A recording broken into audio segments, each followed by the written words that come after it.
takes a child that she caused the death on and she caused those injuries on. When Dan murdered Jessie, he knew not just who she was, but who she would become. I will sustain the objection, Mr. There was no 911. Objection, Your Honor! Christian Hilman, a teenager convicted of the road rage murder of 64-year-old William McFarland, was sentenced to a minimum of 22.5 years and a maximum of 100 years in prison. The incident occurred in southern Kent County, where Hilman severely beat McFarland following a confrontation. Evidence presented during the trial revealed Hilman bragged about the attack afterward, which contributed to the judge's decision to impose a harsh sentence. In court, McFarland's son delivered an emotional victim impact statement, expressing the profound loss of his father, whom he described as his hunting and fishing partner. I've lost my hunting partner, my father, my fishing partner. Everything I do to this day, the hobbies and everything, he taught. The judge, George Quist, ensured that Hilman would not be eligible for parole until after serving the minimum sentence, contrasting the potential life sentence with parole eligibility after 15 years. I just hope the message is clear that it's just don't pull over, don't fight, just get home safely and hire anybody you want. It's not going to help your case if you act in a way that he did. This decision underscored the severity of Hilman's actions and the judge's desire to hold him accountable. 37-year-old Adam Farias was sentenced to 2 to 5 years in prison for fleeing the scene of a fatal crash. Bailey wasn't just a case number. Bailey was a human being. He was a great kid. The incident occurred in September when 24-year-old Bailey Smith was struck while riding his motorcycle at Flamingo and Sandhill in Las Vegas. Farias fled the scene, leaving Smith fatally injured. It seemed like you knew you were involved in an accident. It's our duty to stop and render aid. The arrest was made possible due to an anonymous tip to Crime Stoppers of Nevada from Julia Barnett, who overheard Farias discussing the accident at a gas station. I heard him talking to some other guys that were in there that he had just recently got in an accident and somebody got hurt and there's a motorcycle and it was just pure sporadic. And then I seen it on the news and I put 2 and 2 together. Her vigilance and decision to report the incident enabled authorities to identify and apprehend Farias. During the sentencing, Farias expressed remorse, claiming he fled out of fear and confusion. I apologize for my actions and leaving this scene of an accident. I was scared and I just didn't understand what was going on. I just reacted. However, Smith's family, including his mother, Kelly Norton, found little solace in his apology. I don't wish for mercy on his soul because he doesn't have one. If it wasn't for Julia calling it in, we may have not ever caught it. Closure is very important to families, and we help to bring that to them. Norton emphasized the emotional toll of the loss, but acknowledged the relief in knowing Farias was held accountable. In February 2023, a tragic incident unfolded in San Antonio when Christian Moreno and Abilene Schneider's pit bulls escaped through a hole in their fence and attacked 81-year-old Ramon Najera and his wife, Janie. Ramon was fatally mauled, and Janie was severely injured in the attack. The dogs, identified as American Staffordshire Terriers, were later euthanized. Evidence presented during the trial revealed that the couple had been negligent. Witnesses and police reports showed the dogs had been bred and trained to be aggressive, were not properly secured as required by Animal Control Services, ACS, and had a history of prior attacks. Despite repeated reports of violent behavior, ACS had returned the dogs to the couple without enforcing strict safety measures. In October 2023, Christian Moreno was sentenced to 18 years in prison, while Abilene Schneider received a 15-year sentence and a combined $10,000 fine. Both were permanently banned from owning dogs or contacting residents of the affected neighborhood. Mr. Moreno, it is the order of the court that you will be sentenced to 18 years confinement in the Texas Department of Criminal Justice, Institutional Division. There is a $5,000 fine. No restitution. The victim has not requested restitution. You are prohibited from owning or possessing any dogs if you make parole on this case. This is a plea bargain case. However, you have the right to appeal the rulings of the court on a pretrial order. Ms. Schneider, your sentence is 15 years confinement in the Texas Department of Criminal Justice, Institutional Division. There is a $5,000 fine, no restitution because Ms. Nakara does not want it. You too are prohibited from owning or possessing any dogs if you make parole. Both of you are also ordered to have no contact with Depla Street and Darby Street. Yours is also a plea bargain case, however, you have the right to appeal the rulings of the pretrial rulings of the court. Do we have any impact statements? We do, Your Honor. Line them all up, and let's get started. You're remanded to the custody of the sheriff to begin your sentence. During the trial, Janie Najera gave a powerful victim impact statement, expressing her lasting trauma. PTSD is now something I'll have to deal with for the rest of my life. You both took a big part of my life away, she said. Judge Valia Meza condemned the couple's negligence, emphasizing that the tragedy was preventable. She also criticized the city's role in the situation, calling ACS's testimony unreliable and warning that the city would face accountability in the future. In July 2021, Daniel Garcia fatally beat his ex-girlfriend's son, Dominic Aguilar Acevedo, while they were staying at a hotel in San Antonio, Texas. Following the boy's demise, Garcia and Dominic's mother, Nicole Aguilar, transported his body to Colorado, where they disposed of it in a ravine. The couple then fled to Costa Rica, but were subsequently apprehended and extradited back to the United States. The jury find the defendant, Daniel Garcia, guilty of the offense of intentionally or knowingly causing serious bodily injury to a child as charged in the indictment. In May 2024, a Bexar County jury found Garcia guilty of injury to a child causing serious bodily injury. During the trial, evidence revealed that Garcia had subjected Dominic to ongoing abuse, which Aguilar witnessed but failed to report or prevent. Nicole is a monster, not a mother. What mother takes a child that she caused the death on and she caused those injuries on and straps them into the back seat of a car? In August 2024, Judge Valia Meza sentenced Garcia to life in prison for his crimes. Nicole Aguilar pleaded guilty to injury to a child by omission and was sentenced to 15 years in prison. She admitted to witnessing the abuse and not intervening, expressing that her desire to maintain a relationship with Garcia influenced her inaction. Daniel Garcia is guilty. I ask that you find him guilty of the most serious offense. The evidence is there. Nicole's already pled and taken responsibility for her actions, and now it's your turn to hold Daniel Garcia responsible. As of now, both Garcia and Aguilar are serving their respective prison sentences.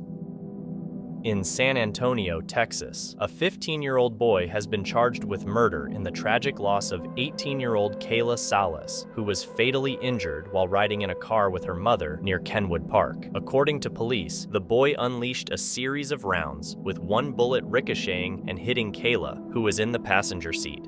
You have the right to remain silent.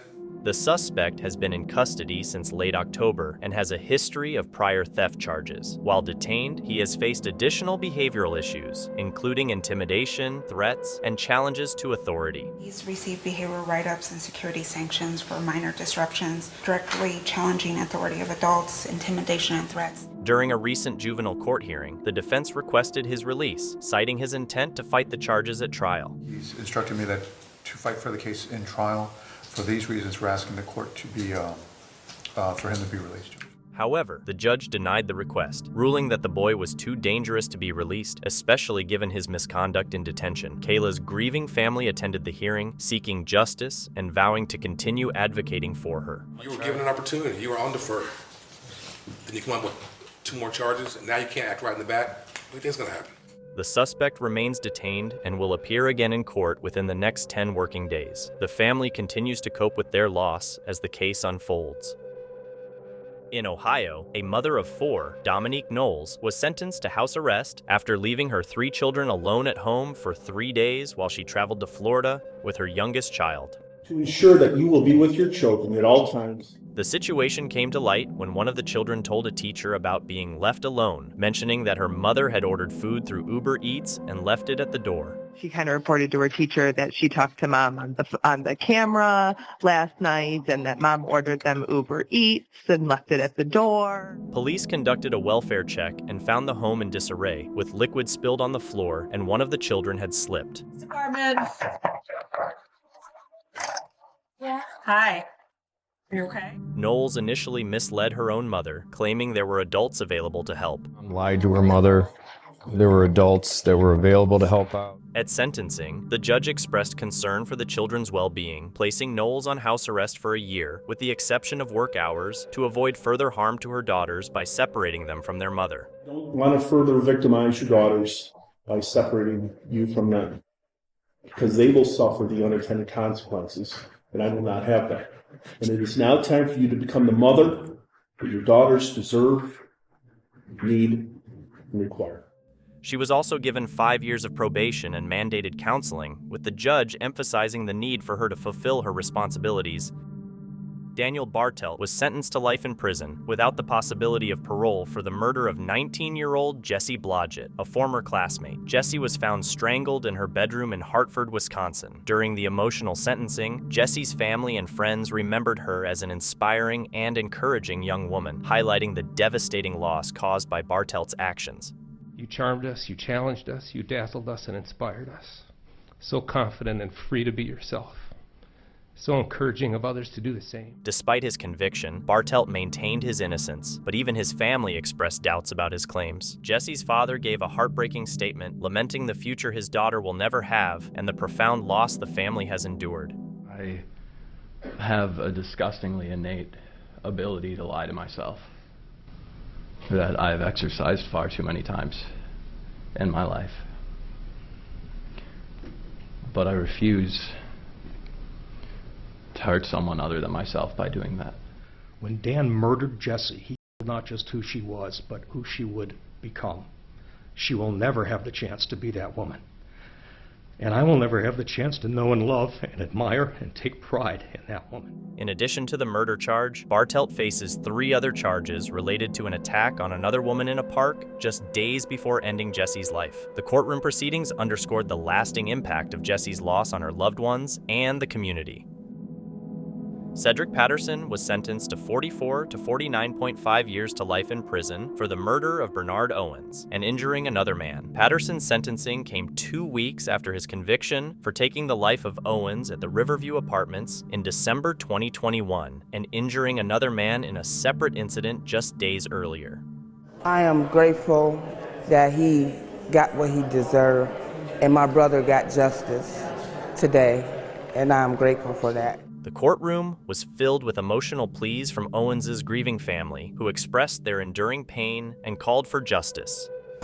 My baby, my oldest son, and we miss him. Owens' family members, including his mother and sister, spoke about the devastating loss and their inability to forgive Patterson. He had not to kill my baby, and I can't forgive him for that. I hate him. All I ask, Your Honor, just think about the grieving that this family really got to do about the senseless act that this man took upon us. I pray that he get what he deserved and then some. During the sentencing, Patterson apologized and asked for forgiveness, acknowledging his role in perpetuating violence. I feel awful to have participated in this epidemic called black-on-black violence. However, Judge Ronald Rice cited Patterson's extensive criminal history across 3 states, labeling him a criminal psychopath. The judge also criticized the lack of cooperation in the community, emphasizing that the earlier victim's failure to report the incident allowed Patterson to remain free and ultimately resulted in Owens' passing. As Judge Rice accurately pointed out today, if the individual who had been a few days before this had come forward and identified his Bernard Owens would be alive today. The sentence provides some measure of justice for Owens' family, but their grief remains profound and unresolved. A heartbreaking and shocking case unfolded in Eau Claire, Wisconsin, where a 10-year-old girl appeared in court, sobbing as she faced first-degree murder charges. She was comforted by her mother and leaned on her father while in handcuffs as the judge set her bail at $50,000. EMS, first responders, Bartell child. Caller states he was napping. He's having a hard time breathing and his head is swelling. The disconnect is just mind-boggling. A crime could not be more horrific, and yet the culprit, allegedly a 10-year-old girl, it's so hard for the system to sort that out. The charges stemmed from the tragic loss of a boy at a daycare run by her foster parents. The girl reportedly told police that the baby accidentally fell from her arms and hit his head on a footstool. She was holding the child, and then she had accidentally dropped the child. The child hitting his head on a footstool, and then the child started crying, and she panicked and didn't know what to do and didn't want to get into trouble, and then she proceeded to stomp on the 6-month-old's head. Panicking when the boy began crying, she allegedly stomped on his head in an attempt to quiet him. Investigators later found an imprint of her shoe on the baby's head. Later that afternoon, the Sheriff's Department received a call from medical personnel, a doctor, and indicated that his belief was that the injuries sustained by the 6-month boy was not an accident. The boy tragically passed away 2 days later from his injuries. The girl's parents disclosed that she has a history of severe emotional issues and that they had unsuccessfully sought mental health treatment for her due to her young age. Caller indicated that she had discovered a 6-month male who she was doing daycare for was bleeding from the head and was unresponsive. In March 2019, Dunn County Judge James Peterson found the girl incompetent to stand trial, suspending the case indefinitely. Psychologists testified that she suffered from post-traumatic stress disorder and disruptive mood dysregulation disorder, rendering her unable to participate in her defense. Sad day for Chippewa County, a sad day for the residents of Chippewa County. My heart goes out to everybody involved. The judge ordered periodic evaluations to assess her competency, with the possibility of future commitment if she remained unfit for trial. In a Queens courtroom, 21-year-old Sean Brown was sentenced to 30 years in prison for the 2019 murder of 14-year-old Amir Griffin, an innocent teen tragically caught in gang violence. Brown mistakenly believed Amir was a member of a rival gang. His sentence includes 25 years for the murder and an additional 5 years for a related weapon charge. Before the sentencing, Amir's family delivered emotional impact statements. I'm angry. Took my soul from me. I haven't slept in 5 years. Amir's grieving mother was overwhelmed with sorrow as she addressed the court, while his grandmother spoke of the family's shattered dreams due to the tragic loss. Our lives have been forever altered, and we entrust the court to deliver justice and protect others from experiencing the same heartache. The only way we can get close to Amir now is by visiting his grave, where we clean it off, place flowers, balloons, and shed tears over how much we missed it. Brown had attempted to retract a previous plea deal in hopes of a more lenient sentence, but this was denied. I told you I was going to take the plea deal because of the fact I told my attorney I did not want for trial, and she told me she was doing my trial for free. This is the second time that you have attempted to say, well, I don't want to do this, I don't want to do that, and I'm not going to allow it. I've made the decision, your request to take this plea back is denied. The judge condemned the rise in gang violence, emphasizing that Brown now has ample time to reflect on his actions.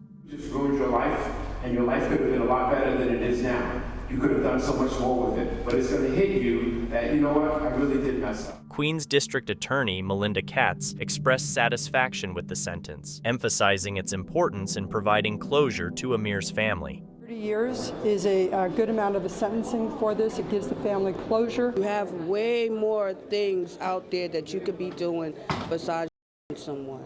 My son is no longer here. He was a basketball player, not a gang member.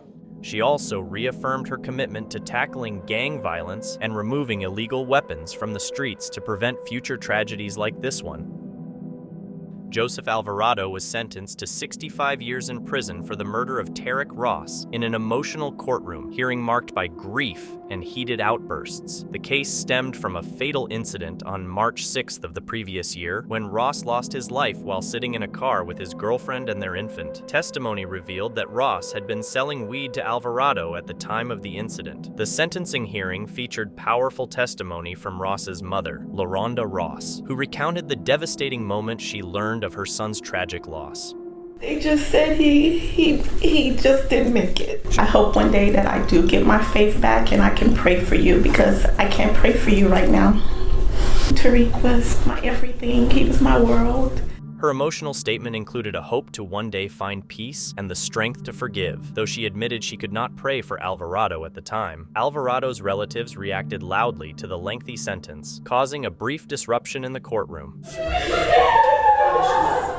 The defense presented no witnesses and requested a sentence of 20 to 25 years, citing the shorter sentences given to Alvarado's 2 co-defendants. However, Judge Jennifer Pena considered Alvarado's criminal history and his conduct during the trial, ultimately handing down the much harsher sentence. The hearing underscored the deep pain and lingering impact of the tragedy on all involved.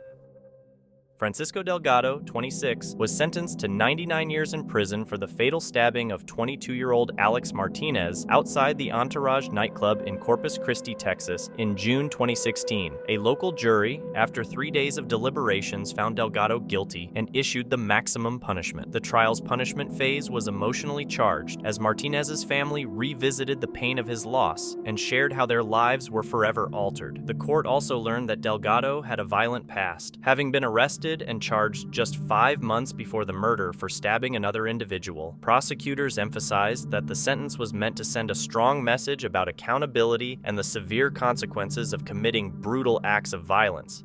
The message was that if you kill somebody, you're going to be held accountable for it. And if you do it in a brutal manner, you're going to get the maximum punishment allowed. Alex was a good person. He was a loving person, and he didn't deserve anything that was brought upon. In addition to the 99-year sentence for Martinez's murder, Delgado received an additional 5 years for the earlier stabbing incident. Martinez's family remembered him as a loving and good-hearted person who did not deserve the violence inflicted upon him.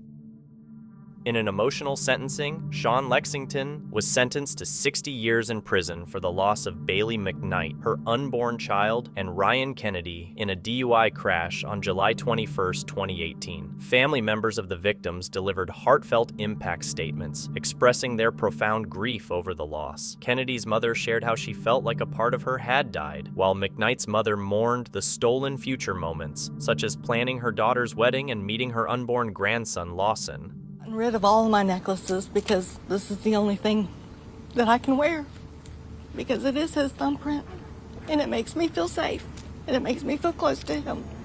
It makes me think about him every day. But he needed to hear it. He needed to hear what he's taken away. Lexington, who read an apology letter in court, admitted to struggling with alcoholism and expressed grief over his actions. I'm very sorry for the deaths and all the pain, suffering, and burden caused by this accident. It caused great pain and suffering in the lives of family, friends, and many loved ones, including everyone here today. However, the victims' families doubted his remorse, citing his history of 5 previous DUI arrests and a revoked license. Prosecutors emphasized his repeated disregard for the law, highlighting that his first DUI arrest occurred in 2002, and he had been given numerous chances to seek rehabilitation, all of which he failed to take seriously. Despite a plea from Lexington's attorney for a reduced sentence with treatment, the judge deemed him a danger to the community. Lexington's actions have left lasting scars on the victims' families, including McKnight's young son, who struggles with school and life without his mother. The sentence aims to reflect the magnitude of the tragedy and the devastating impact of his decisions. In November 2012, Bradley attacked and kidnapped 77-year-old Christine Schmidt. Now, in court, the prosecution is listing his crimes. When it was starting to get dark, she started to have car trouble. She must have been so scared. When you have trouble, people stop, they pull over, and they help you. But instead of a random act of kindness, the defendant and his accomplice showed up. They showed up to commit an act of violence, an act of terror. She was kidnapped by the defendant, she was robbed by the defendant, and she was brutally and violently separated. Your Honor, I object. Grounds? The death has no relevance in this case. You will see that today, here, and throughout this trial, there are major tales told. Tales that are tall. You stated you were subpoenaed for phone records, correct? Objection, Your Honor. We just dealt with this. I'm just letting the witness know where we're at, Your Honor. He was here, he knows, so next question, sir. Objection, Your Honor. I will sustain the objection, Mr. There was no 911. Objection, Your Honor. I'll ask the bailiff to have the jury return to the jury room and we'll address this. It was now time for his final statement. Not a heinous, perverted creep. I do not go around robbing people. My 2 greatest friends are elderly people. One just happens to be 76 years old. She was my next door neighbor. Never. My best friend in the world, he's 62 years old. just turned 62. My mama taught me better than this. She didn't teach me to go out and do these things, nor did I do them. I wouldn't care if I was a prosecutor or not. I wouldn't sit here and call the defendant a man. I'd call him a piece of use my terminology, Your Honor. Sometimes evidence isn't evidence. After hearing the arguments, the jury now delivers their verdict. Defendant Bradley Yon, guilty of home invasion with a dangerous weapon. But before he learns his fate, Bradley has a few tricks up his sleeve. I am my own attorney. I have some issues to take up with the If you court. file a written motion, notify the state of those issues, and then we can schedule those for a hearing. It seems like things don't get filed, Your Honor. The clerk just does not file them. That's one of my reasons. Things often do. Mr. Yon? Let's go. In the end, Bradley was sentenced to 130 years in prison for his crimes. On June 2nd, 2023, in Ocala, Florida, Susan Lawrence, a 60-year-old woman, fatally injured her neighbor, Ajiki A.J. Owens, a 35-year-old mother of 4. The incident occurred after a prolonged dispute over Owens' children playing near Lawrence's residence. Lawrence fired through her locked front door, striking Owens in the chest as she stood on the porch knocking. Lawrence claimed she acted in self-defense, asserting that she felt threatened by Owens. However, prosecutors contended that Lawrence's actions were driven by anger rather than fear, noting that she had previously expressed hostility toward the children and had used racial slurs. In August 2024, an all-white jury convicted Lawrence of manslaughter. During the sentencing in November 2024, the judge emphasized that the firing was completely unnecessary and sentenced Lawrence to 25 years in prison. So when Miss Lawrence fired through the door, she did so knowing a person was directly on the other side of the door. And she knew that person wasn't a burglar, she wasn't a robber, she wasn't a rapist. She knew she was probably upset about the interaction with the kids, but she had arguments with her before, and no real harm came other than, I guess, a sign was thrown at her, a paper sign. And that's when she decided to, I find that when I listened to every aspect of the trial, and every aspect of sentencing here, you know, it's the facts don't rise to a murder charge, but they are very aggravated manslaughter.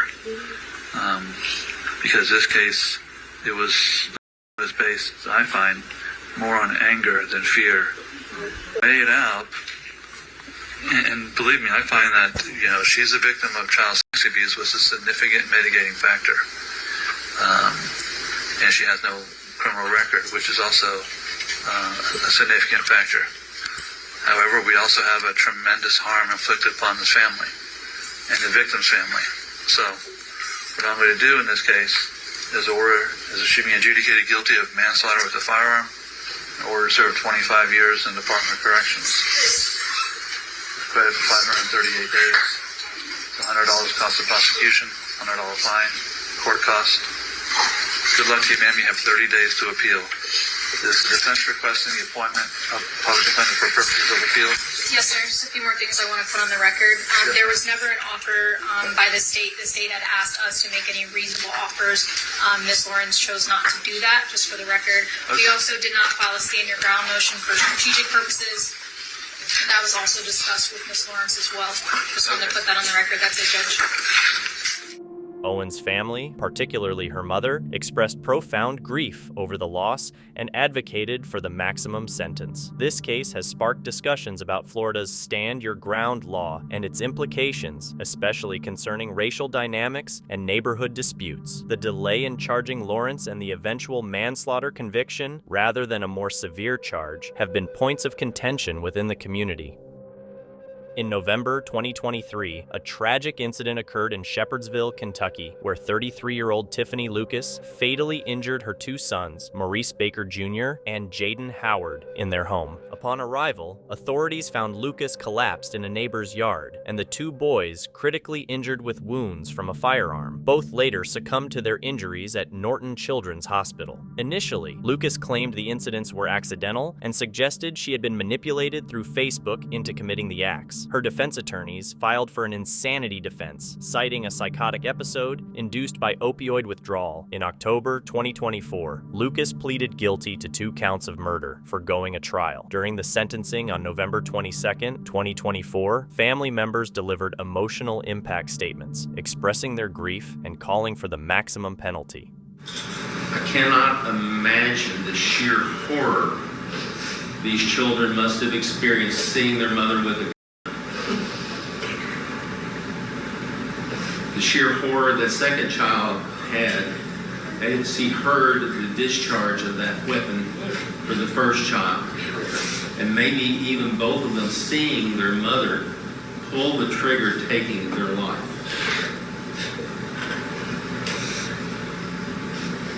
At this time, the court will state for the record, the court has considered the probation pre-sentence report, arguments of counsel, the contents of the file, and no sufficient reason having been shown why judgment not be pronounced and sentence imposed.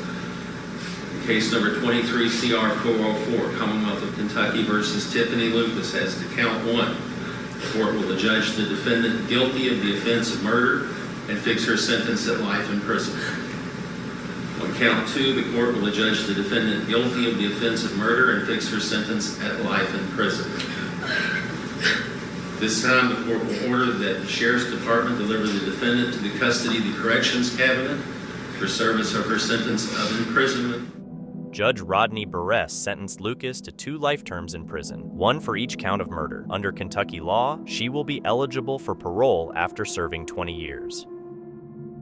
On December 23, 2022, a tragic incident unfolded at the Mall of America in Bloomington, Minnesota, resulting in the demise of 19-year-old Jon Hudson. The altercation began between 2 groups of teenagers inside the Nordstrom store, escalating into a physical confrontation. During the melee, Hudson was pursued through the store by individuals, including 19-year-old Tayshawn Adams Wright and 19-year-old Lavon Longstreet, both brandishing weapons with extended magazines. Hudson sustained multiple wounds, which led to his demise at the scene. A bystander was also grazed by a bullet during the incident, which caused the mall to go into lockdown during the busy holiday shopping period. In March 2024, Adams Wright pleaded guilty to second-degree murder and second-degree assault for his role in the incident. During his sentencing in May 2024, he expressed remorse.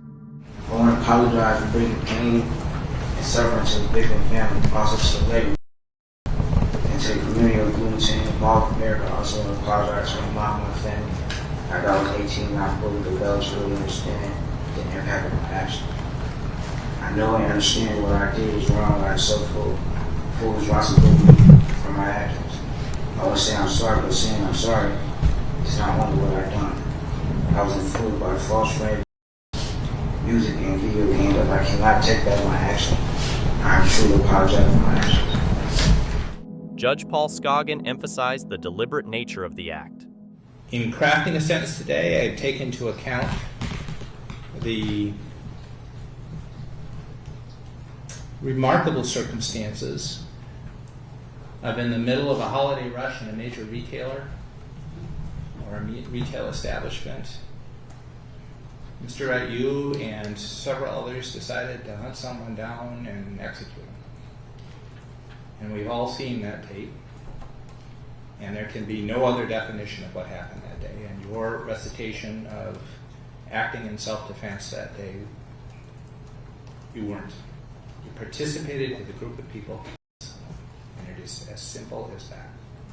And the sooner you wrap your head around that and understand that and acknowledge that, the better off we'll be. Consequently, Adams Wright was sentenced to 30 years and 7 months in prison, with credit for 524 days already served. The other alleged assailant, Lavon Longstreet, is facing charges of second-degree murder and second-degree assault with a dangerous weapon. Additionally, 2 juveniles have been charged with lesser offenses related to the incident. In December 2014, David Hall appeared before Broward County Judge John J. Hurley following his arrest for driving under the influence, a DUI. During the bond hearing, Hall identified himself as a sovereign citizen, a movement whose adherents often claim immunity from government laws and regulations. He attempted to use unconventional legal terminology, referring to himself as the settler, agent, and individual, but not the person David Hall, in an effort to challenge the court's jurisdiction over him. I'm not a person, I'm an individual. David Hall is a person, okay. I am the agent to that name. David Hall one and the same individual? I go by the name David Hall, sir, and I'm here about that matter today. Okay, so you understand that.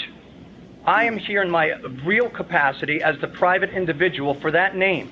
Okay, and I'm here about that matter. You're the private individual, David Hall. I'm the settler, sir. You're the settler, David Hall. I'm the settler to David Hall, sir. May I say something else for the record, sir? Go ahead, sir.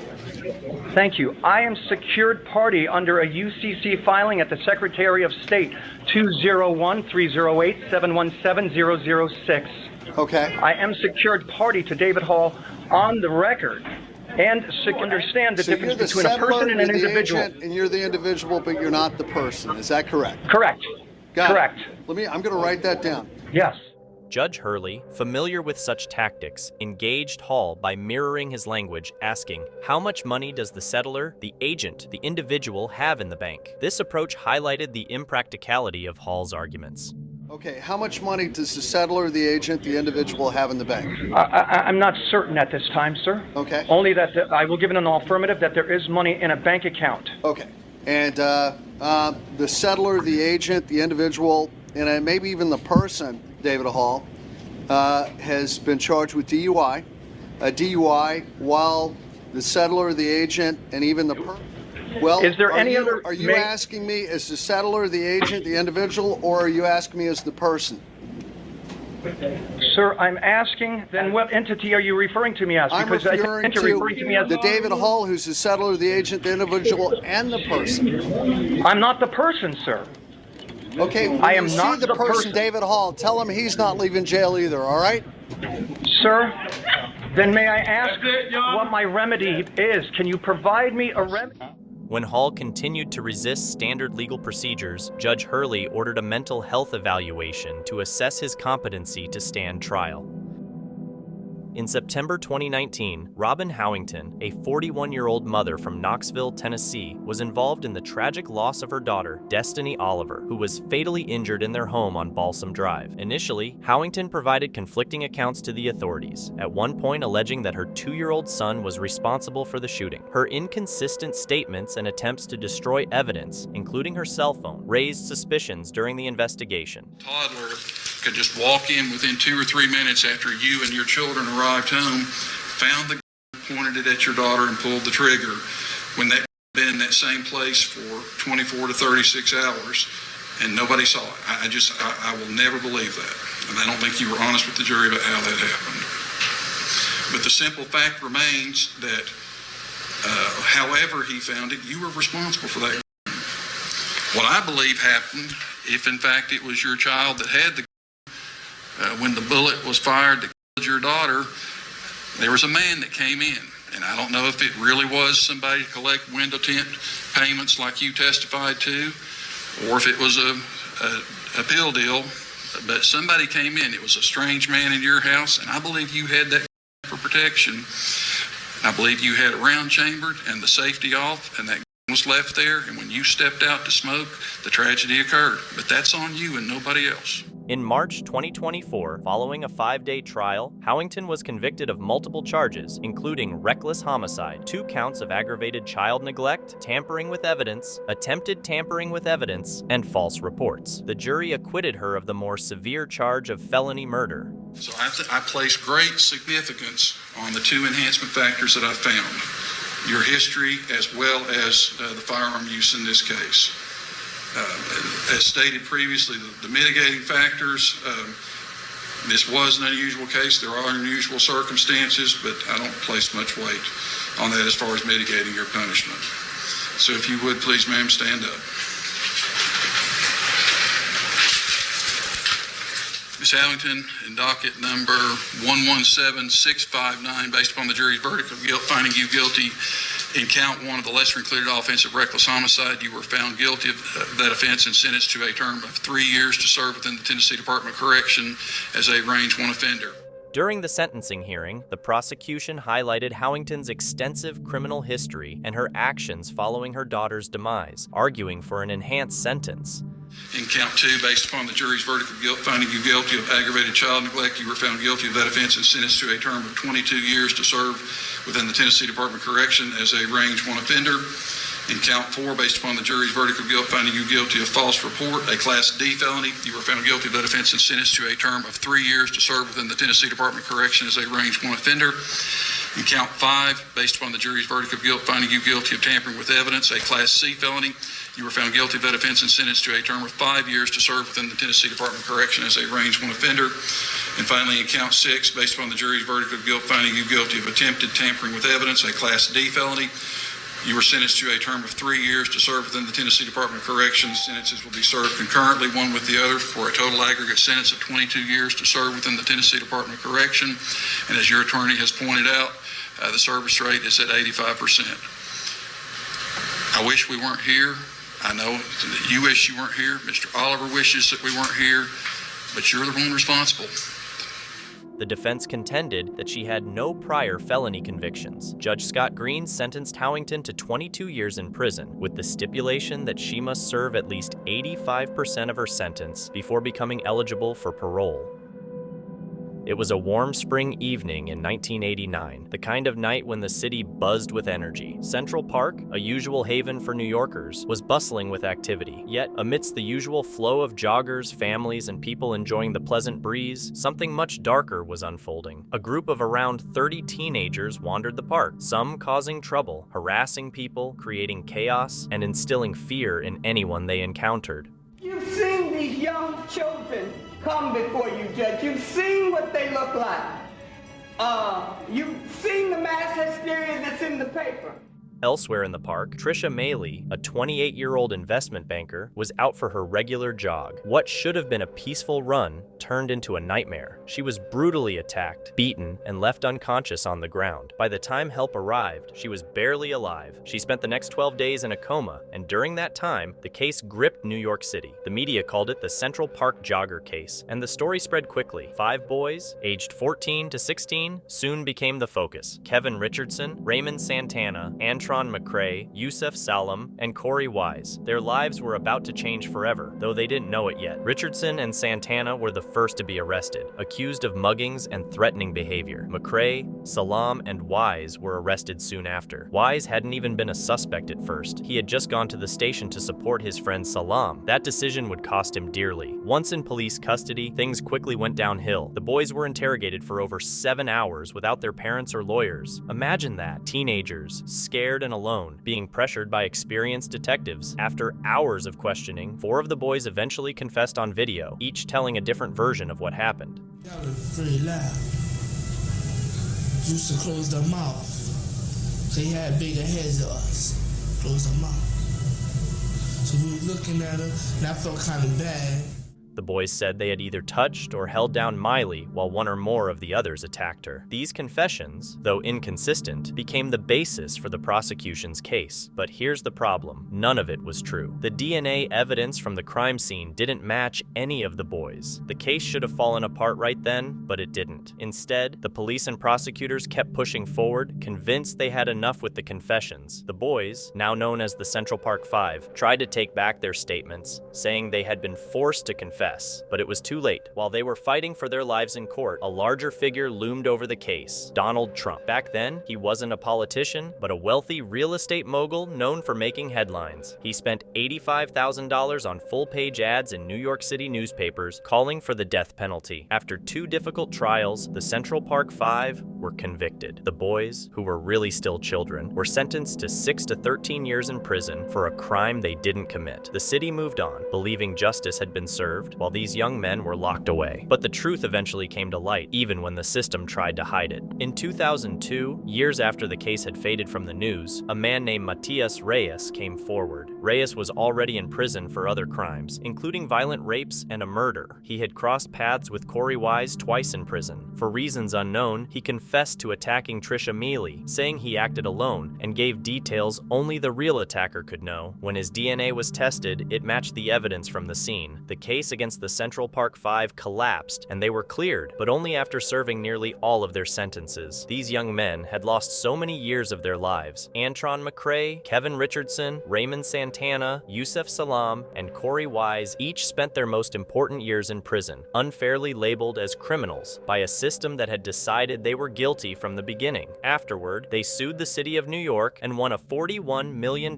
settlement. Cory Wise, who had been sentenced as an adult and served the longest time, received the largest amount, $12 million. However, even with the money, the emotional scars remained. Matias Reyes was never charged for attacking Trisha Mealy. By the time he confessed, the statute of limitations had expired. He remains in prison, serving a life sentence for other crimes. As for the Central Park Five, now called the Exonerated Five, their story serves as a harsh reminder of how flawed the justice system can be. In this case, a woman's misconduct and plea deal have sparked debate over the fairness of a withheld judgment that could erase her conviction after probation. My practice with every defendant before this court is that if house arrest is granted, it will be time and a half over what they would serve if they were locally incarcerated. From 2020 to 2022, Donna Shaw committed the crime of grand theft by embezzlement while serving as the director of the Creative Center for Children Daycare in Soda Springs. Her fate is now in the hands of the court. The defense attorney shaped his arguments to present his client more favorably, aiming to influence perceptions and mitigate the severity of the charges. It seems really odd that she would threaten her with her husband, who didn't even know what was going on, that she was going to, well, I don't know what she was going to do, but she said that's not the case. I said, well, could there have been any misunderstanding? And they said, well, there was one of the board members' husband played basketball with the police, but they had to change their policy that only police officers could play. But that seems like kind of a minor thing. So certainly that did not happen. In the courtroom, the prosecutor diligently laid out the case, highlighting the criminal's misdeeds. He was also ensuring that the full extent of the wrongdoing was clearly conveyed to the jury. Judge, Donna's actions had a widespread effect on both the Creative Center for Children as well as the personal and professional lives of those working or volunteering at the Creative Center. Professionally speaking, the Creative Center for Children is a nonprofit organization that is run by a board of directors. The board of directors are volunteers from the community and do not get paid for their services. The center's mission is to provide a high-quality early childhood program that provides a safe and nurturing environment. We work to provide an environment that promotes the physical, social, emotional, and cognitive development of young children, while also responding to the needs of the families in our community for childcare. As a nonprofit, we operate with a small income. Donna's embezzlement financially impacted our ability to provide stimulating activities, whether that be crafts or outdoor play equipment to the children. She didn't just steal from the center, she ultimately stole from the 70 children enrolled at the center. The criminal addressed the court, expressing her remorse and taking responsibility for the pain she had caused. What I've done is not acceptable, disgraceful. It's not me. I had no right to hurt people I hurt. The judge acknowledged the severity of the crime and carefully delivered the punishment, aiming to set an example for society about the boundaries of acceptable behavior. The court's going to impose a $1,000 fine in this matter. I'm going to assess $100 to the Idaho State Police for DNA and thumbprint testing. I would be ordering restitution here today, but you're to be commended and recognized for the fact that you've taken care of that, and I'm sure that that's been a little bit of a difficulty. to you and your family to pull together $8,000+ to handle this restitution. And I recognize that, and so there will be no restitution ordered as part of this. I'm going to assess court costs and victims' compensation in the statutory amounts. Ma'am, I am going to place you on probation for a period of 4 years. While you're on probation, you'll complete 150 hours of community service under the direction of your supervising probation officer. Restitution was not ordered, as she had already repaid the stolen funds. In St. Johns County, a man faced sentencing for a drunk driving crash that occurred 2 years ago, resulting in the tragic loss of Raquel Haro's younger brother and her unborn twin daughters. The courtroom was filled with raw emotion as Raquel confronted the man who admitted to causing the crash. She expressed her overwhelming grief and anger while also showing a hint of absolution in a powerful victim impact statement. The defendant expressed deep remorse. He acknowledged the profound void his actions left in Raquel's life and took responsibility for the tragedy. The judge sentenced him to 41 years on each count, to be served concurrently, reflecting the severe consequences of his reckless decision to drive under the influence. The defendant also committed to using any remaining free time in his life to spread awareness about the dangers of drunk driving, hoping to prevent similar tragedies. This sentencing marked the end of a long wait for justice for Raquel and her family. In a notable courtroom incident, Judge Cedric Simpson presided over a hearing where the defendant, Cory Harris, flagrantly violated his bond conditions. Facing charges for driving with a suspended license, Harris attended the virtual court session via Zoom while actively driving a vehicle, a direct breach of his bond terms. Judge Simpson, visibly astonished by Harris's actions, questioned him during the session. Harris attempted to justify his behavior by claiming he was en route to a doctor's appointment. I think what makes this even a little bit more disturbing and what I had indicated to counsel was the notes from the magistrate signaled to court that at the time of your arraignment, there was particular mention that the parties had been residing together since the incident. And that was made known to the court because of the intervening time frame.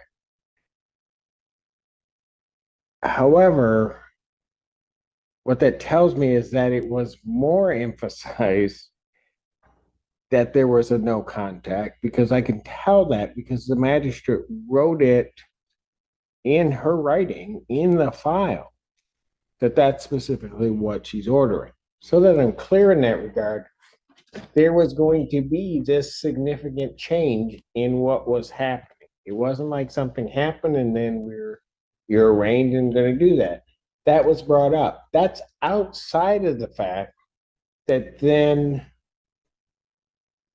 defendant is specifically told he cannot have contact.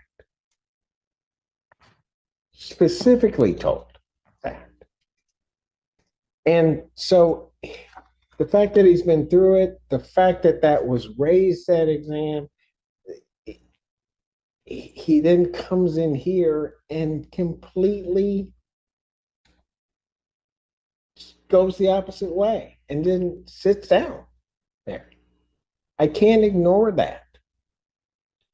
I think the other thing that is a bit troubling for the court, and part of the reason we tell you, you have to give us a new address, is to make sure that you're where you're supposed to be, or more specifically, not someplace you're not supposed to be. Unconvinced and emphasizing the seriousness of the violation, Judge Simpson revoked Harris's bond and ordered him to surrender to the Washtenaw County Jail by 6 p.m. that day. So what I'm going to do here is that the defendant will be placed upon a GPS tether upon release. I'm not going to make it home confinement, but I am going to sentence him to jail. I'm going to sentence you to 5 days in the Washtenaw County Jail for the violation. Judge Simpson's decisive response highlights the judiciary's commitment to upholding the integrity of legal proceedings and ensuring compliance with the law. In November 2023, Milwaukee rapper Frank Mosley, known as Lil Frank, was involved in a fatal hit-and-run incident that resulted in the loss of 32-year-old Erin Mogensen and her unborn child. Mosley was driving a stolen BMW at speeds up to 116 miles per hour when he collided with Mogensen's vehicle near 100th and Capitol Drive in Milwaukee. After the crash, Mosley fled the scene on foot. To the jury, we did not mislead the jury in any way. We wanted, Frank Mosley specifically, wanted them to see that it was an accident. He pressed the brakes as hard as he could, we heard testimony. It broke the BMW system, how hard he pressed those brakes. He swerved around cars. And ultimately, he hit the victim here.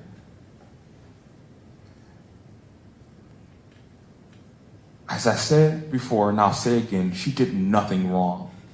She was doing nothing wrong. This is 100% Frank Mosley's fault. But it's an accident, a tragic accident.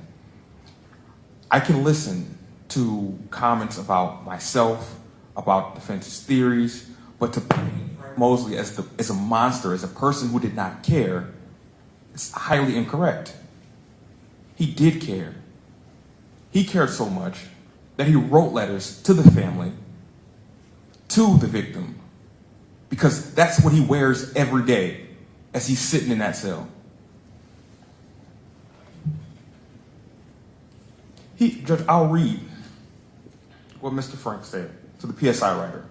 I take responsibility for what happened that caused her death and the death of her unborn child. If I could, I would change places with her. I don't know her, but she didn't deserve this, and there's a special place in heaven for her. In September 2024, Mosley was convicted on multiple charges, including first-degree reckless homicide of an unborn child, hit and run involving death, and eluding an officer. We have grown men, 30, 40 years old, who fight, cheat, lie, and steal to get a favorable sentence. Mr. Mosley didn't do that. We have those same men who never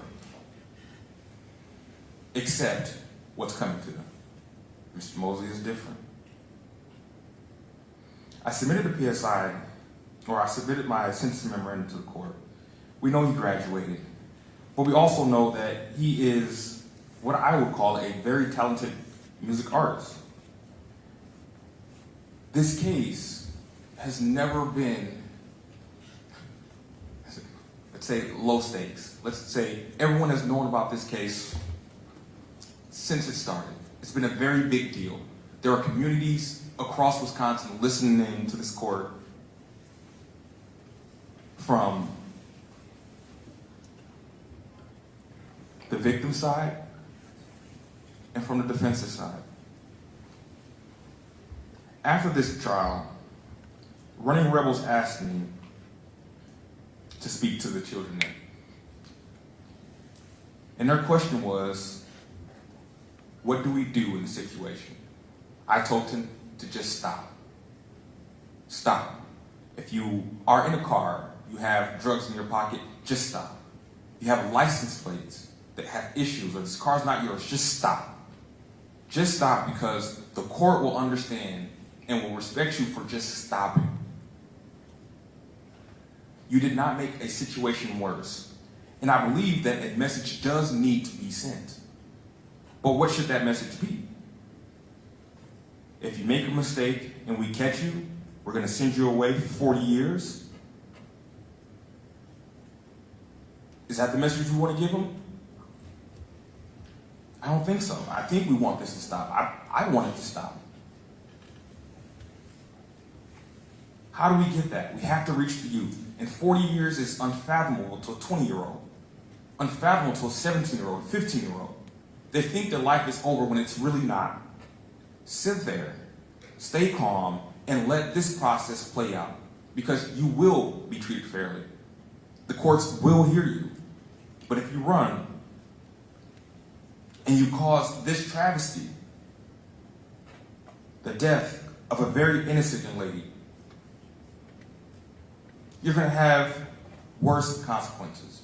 So, Judge, I'm asking for a sentence that penalizes impunity for Mosley, for sure, but one that also allows him to live more life, as I believe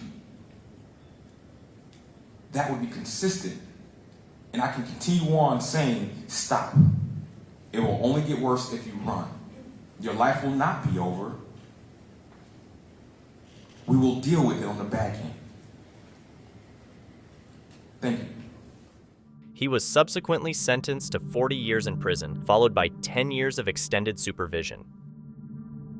In a recent proceeding before Judge Fleischer, the defendant, Mr. Hernandez, faced serious charges, including robbery and assault. The incident involved Mr. Hernandez allegedly attacking a woman, punching her in the face, and attempting to steal her purse containing $200. Despite the presence of multiple witnesses and the intervention of a deputy who reportedly observed the assault in progress, Mr. Hernandez maintained his innocence, asserting that only a higher power could judge him. Okay. State, he's charged with robbery. Does he have a criminal record? One moment, Your Honor. Oh, well, I'm going to appoint the PD. I'm going to just state for the record that this court normally needs to find out somebody's ties to the community, their ability to post bond, but I believe that engaging in those that conversation with Mr. Hernandez today would be fruitless and based on what the court's seen today. So the court's just going to have to set a bond based on the facts of the case and whether or not he's got a criminal record. And the court notes that his behavior in court is erratic. Patrice. Bordering on being violent. During the hearing, Mr. Hernandez's behavior was notably erratic and confrontational. He interrupted the proceedings, declaring, "Only Jesus Christ can judge me," and exhibited aggressive conduct that led to his removal from the courtroom. Hey, Mr. What up, Hernandez. Jimmy? What? Mr. Hernandez. What? What do you want, Judge? You see me? Am I live?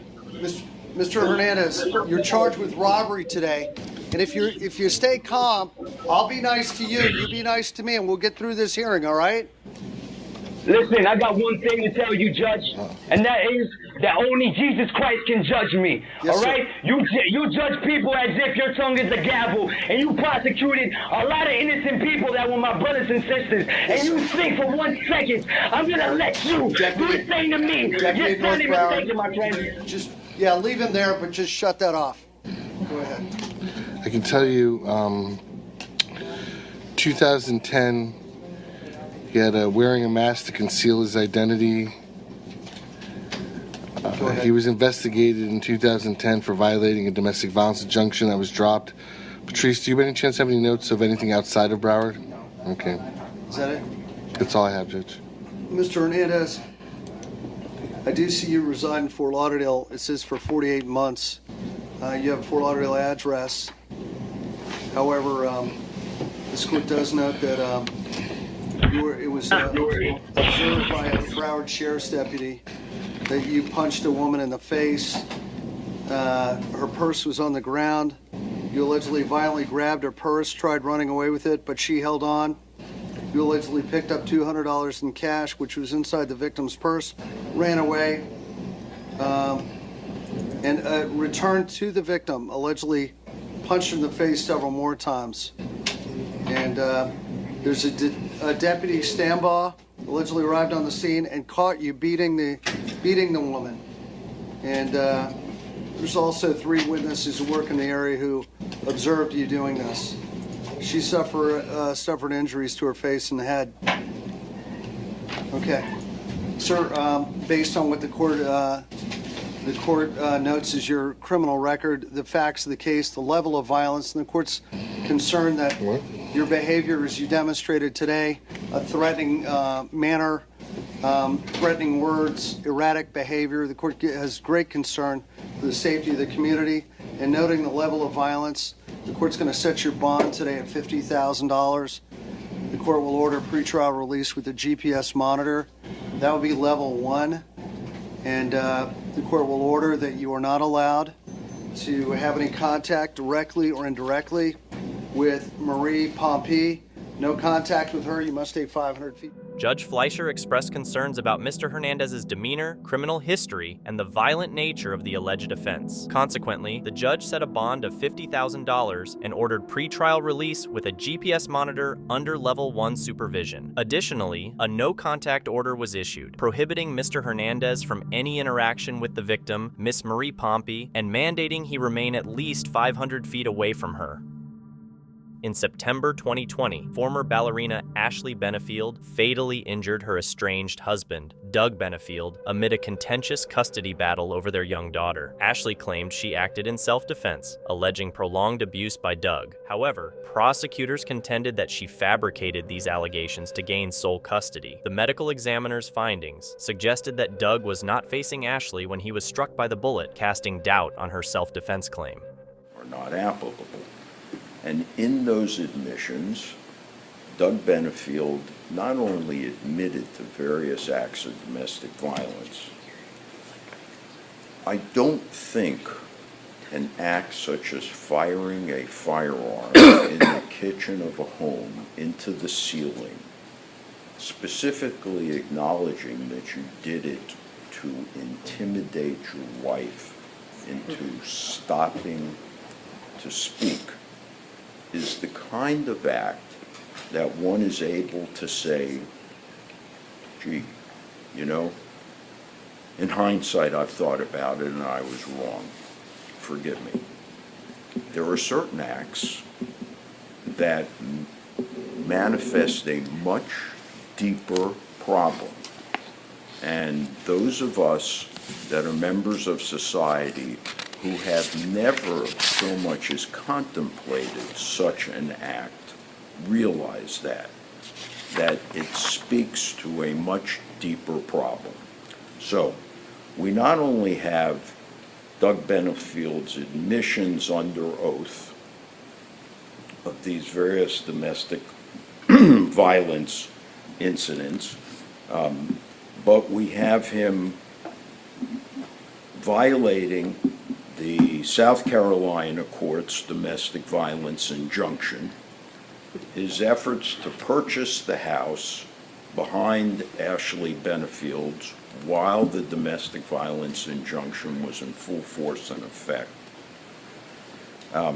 placing a tracker on Miss Benefield's car, being caught by a neighbor at night lurking in the backyard. In July 2024, after a trial that garnered significant media attention and was dubbed the Black Swan murder trial, Ashley was convicted of manslaughter with a firearm. All right.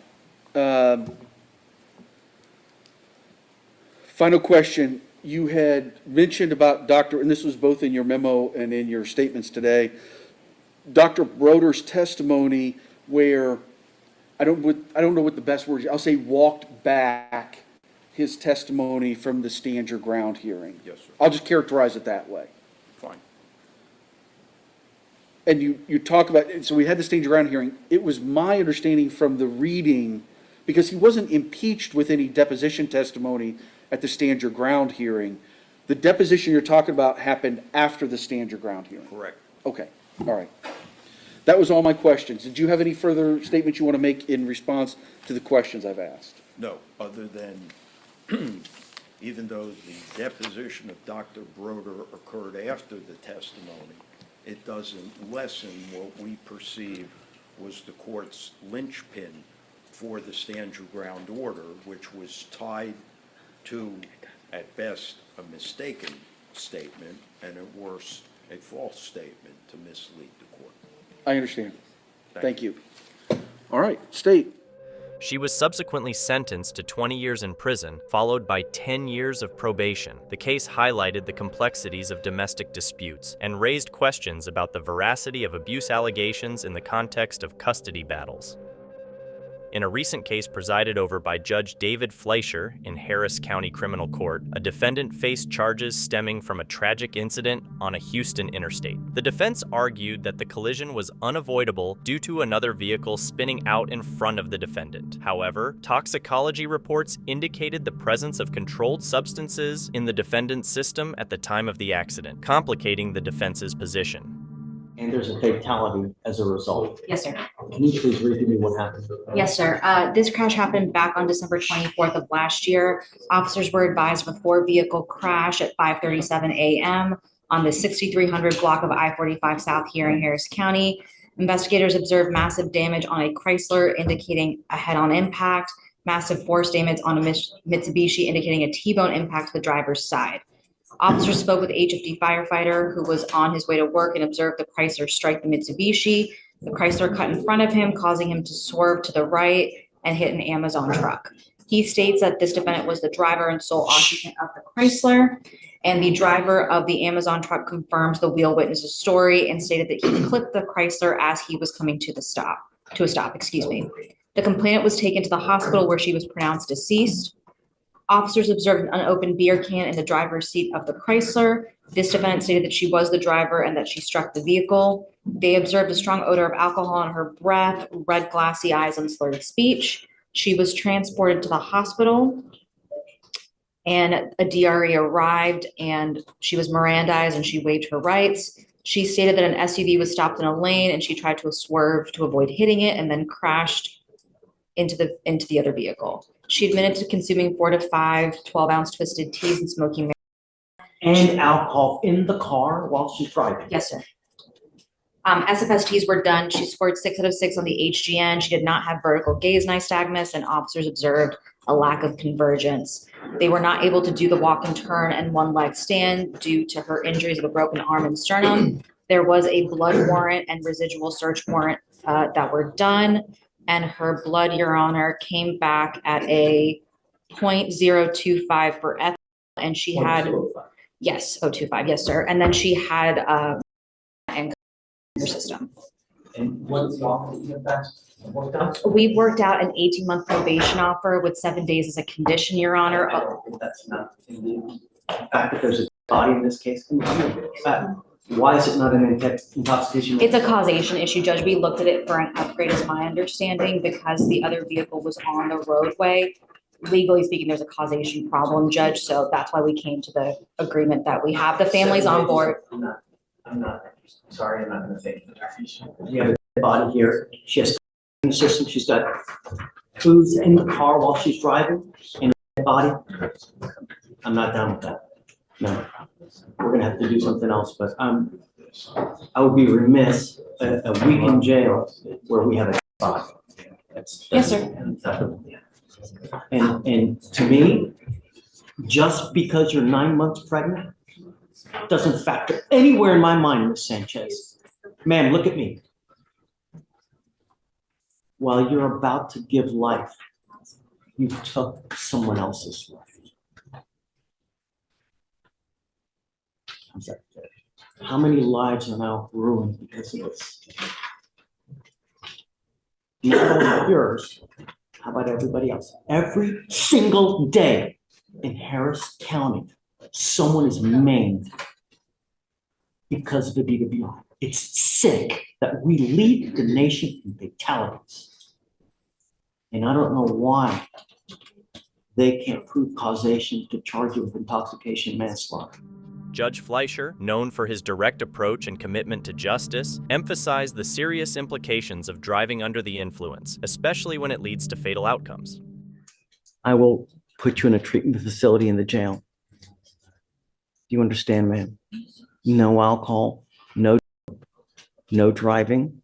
You must have a, what does she have now? Does she have a scram right now? Has she had, do we know if she's had any violations while she's been on? I don't think so, I right? don't see any, Judge, no. Okay. She has a scram device at this time, Your Honor. We're gonna have to figure out something about, as far as the baby situation with the interlock or with the portable device. I will follow the state's agreement here. But like I said, I'm keeping you close to me. From now on, you'll be facing a minimum of 30 days in jail if you ever pick up another DWI. Do you understand? You give up the right to a trial, right to compel witnesses to testify on your behalf, confront and cross-examine your accusers. If you're not a citizen, if possible immigration consequence, you can be deported, excluded from the country, denied naturalization under federal law. Hey, if you can do the repeat offender, did you get the education class? Did you say victim impact panel? How many? One. One victim impact panel. You will be required to do a TRAS, which is an evaluation to see what other conditions you may need. You must fulfill those conditions.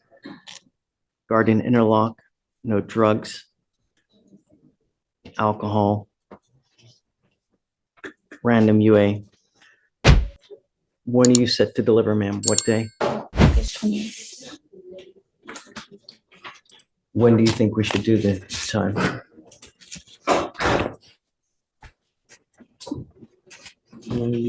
If I could request anything, Your Honor, it'd be the beginning of the year, in January 2025, the start of the year. It gives her time to nurse her baby and everything else. The case underscores the complexities involved in DWI incidents, particularly when external factors and substance use intersect. In December 2022, 22-year-old Alex Becker was fatally injured in an alley near his family's home in St. Paul, Minnesota, as he walked home from work. The assailants, identified as Detwan Cortell Allen, Artez Owen Kinnard, and Sean Lamar Travis, targeted Becker in an apparent robbery attempt. Surveillance footage showed the trio following Becker into the alley, where he was subsequently wounded multiple times. In December 2023, a Ramsey County jury found Detwan Allen, then 20 years old, guilty of aiding and abetting second-degree intentional murder. I send my condolences to Alex Becker's family. I'm sorry for your loss. I didn't have any knowledge that these events would occur. Deep down in my heart, I believe that your significant other was an innocent man and did not deserve to lose his life.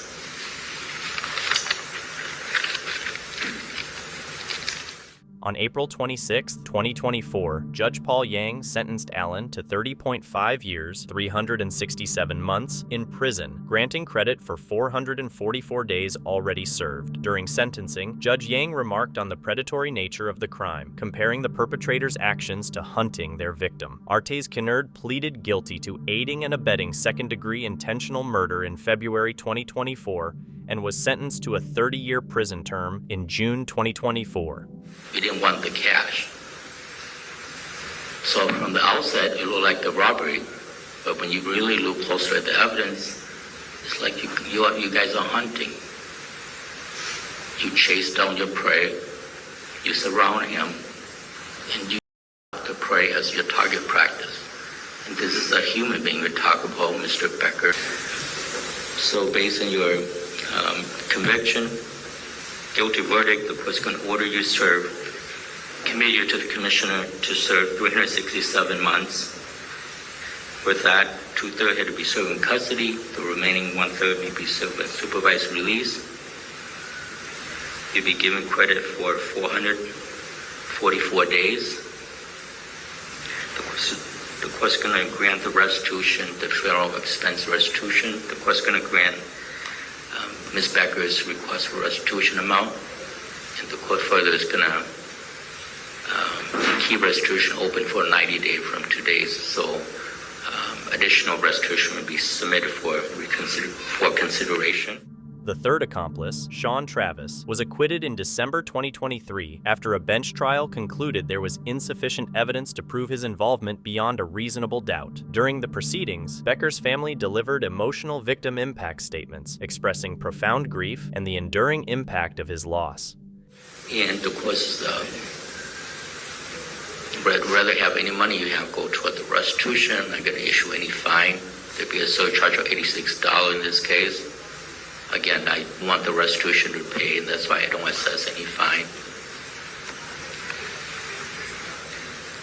I believe that DNA sample already on file, so I don't have to order that.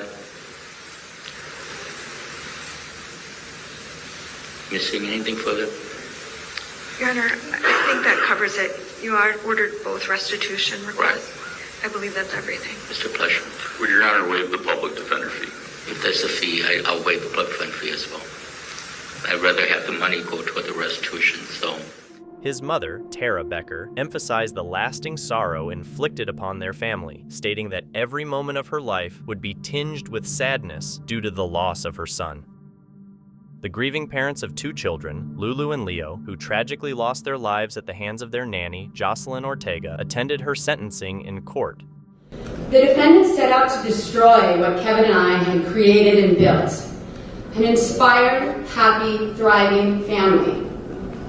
But she failed. What actually happened is the defendant destroyed her own family. We are certainly distraught over how they over the terrible violence, the lack of any sense of it all. We miss them so much. Kevin and Marina Krim spoke about their deep pain and the unimaginable loss they suffered after finding their children's bodies in the bathtub when they came home. This day, when I blink, when I close my eyes, when I just am off into space in my own head, I see those children.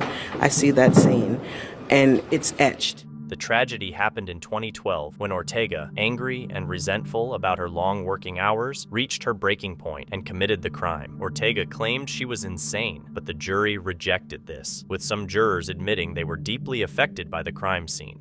There's no doubt that your untreated mental illness played a significant role in your fatal decisions for those children. But you know, as I say, untreated, not because New York State doesn't have facilities or services for anyone suffering mental illness to seek, treatment. But you failed, and your family failed in their responsibility and your responsibility to seek treatment for your mental illness. And your attorney just said that you're not on medication because whatever belief you had, you don't think you need it, or you don't think you're mentally ill. That's not what you told probation. You told probation that you don't feel guilty, too many doctors see you, and you are very sick, that you suffer from depression. And it's pretty clear, you suffer from major depression, anxiety disorders. That's pretty clear. And normally, someone who suffers of mental illness commits a crime that they're responsible for because it's an intentional crime, you knew it was wrong, and you knew the nature and consequences of your act, but that still is some mitigation to the crime that someone may commit because they suffer mental illness. But your failure to seek all these years treatment for your mental illness nullifies that mitigation.